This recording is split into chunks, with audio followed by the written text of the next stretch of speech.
E o secretário especial de Cultura, Mário Frias, usou R$39 mil, dinheiro público, para fazer uma viagem aos Estados Unidos e discutir assuntos culturais com o lutador de jiu-jitsu aposentado.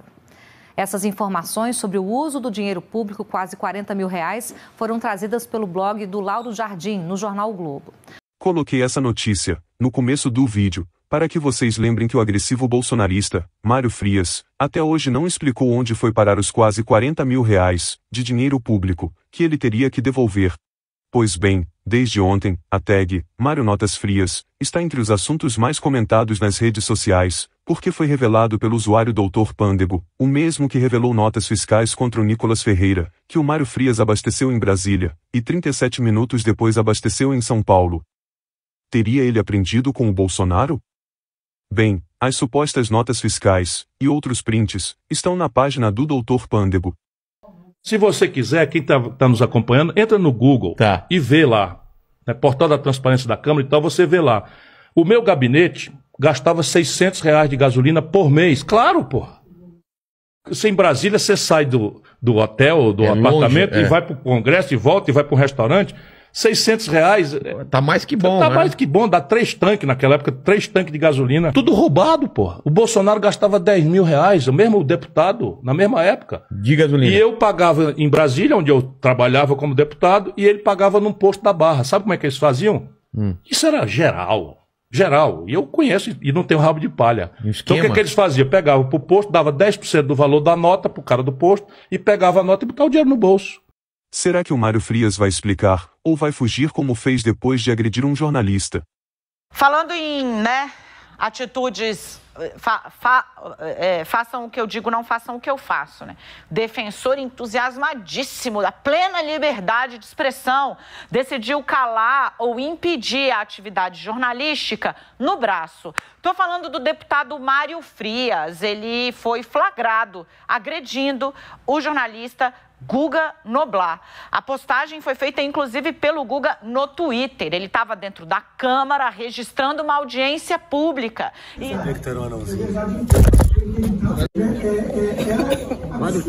Deputado, o senhor me chamou de anão e tomou meu celular.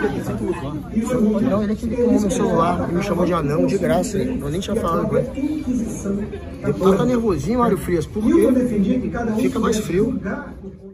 Enquanto isso, os 2 funcionários que foram presos ontem pela PF, na investigação do uso de sistema israelense, para espionar adversários do Bolsonaro, foram demitidos hoje pelo governo federal. Bem, a pergunta que fiz ontem continua. O Alexandre Ramagem, que era o chefe da Agência Brasileira de Inteligência, e o general Heleno, que era chefe do GSI que controlava a agência, sairão impunes no final? Eles estão diretamente envolvidos em qualquer trambicagem que o governo Bolsonaro tenha feito com a agência de inteligência. Agora à noite, o ministro da Casa Civil, o chefe da Casa Civil, Rui Costa, assinou, portanto, a demissão desses 2 funcionários. Nós estamos falando do Rodrigo Colli e também do Eduardo Arthur Isque, eles que foram presos preventivamente, até porque a Polícia Federal apura que eles estariam, viu, Nilson, ali ameaçando inclusive outros servidores, até porque também a ABIN, para não ser, inclusive para não ter essa consequência da demissão, até porque a ABIN abriu também um procedimento interno para apurar a participação deles nesse esquema ilegal de espionagem. Esse programa teria monitorado ministros do Supremo, juízes, advogados, jornalistas e servidores e outras. Claro que tudo isso ainda vai ser apurado pela Polícia Federal e a gente teve esses outros alvos, né? O número 3, como você falou, Paulo Fortunato, número 3 da agência, ele também foi alvo, ali o endereço ligado a ele de busca e apreensão, inclusive na casa dele a Polícia Federal chegou a apreender quase 180 mil dólares, né, em dinheiro vivo, ou seja, em espécie. Também tivemos o Carlos Santos Cruz, ele que é filho do general Santos Cruz, que também foi ministro durante o governo do ex-presidente Jair Bolsonaro. O filho do general Santos Cruz é representante da empresa israelense, Cognite, que vendeu o sistema de israelense Fast Mile para o governo federal no fim da gestão Michel Temer. O general Santos Cruz afirmou que seu filho não cometeu nenhuma ilegalidade e que confia na Polícia Federal. Enquanto isso, Lula decidiu vetar, parcialmente, o projeto de lei do marco temporal para a demarcação de terras indígenas. tudo o que significa ataque aos direitos aos povos indígenas foi vetado pelo presidente da República.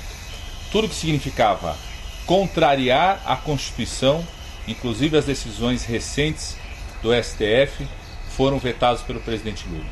Só ficam artigos que inclusive reforçam, aprimoram, dão transparência, por exemplo, a todo o processo, ou seja, dão mais inclusive solidez a procedimentos já realizados hoje, que são normatizados por decretos ou por outras normativas. Então, tudo que ataca os direitos dos povos indígenas foram vetados pelo presidente Lula, tudo que contraria a Constituição foi vetado pelo presidente Lula.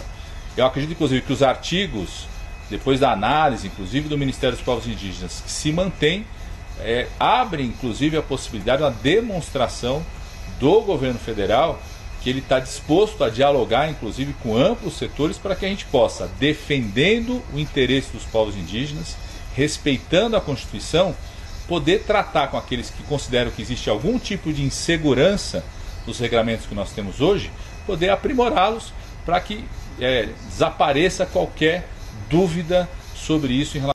Para finalizar o vídeo, amanhã terá eleições na Argentina.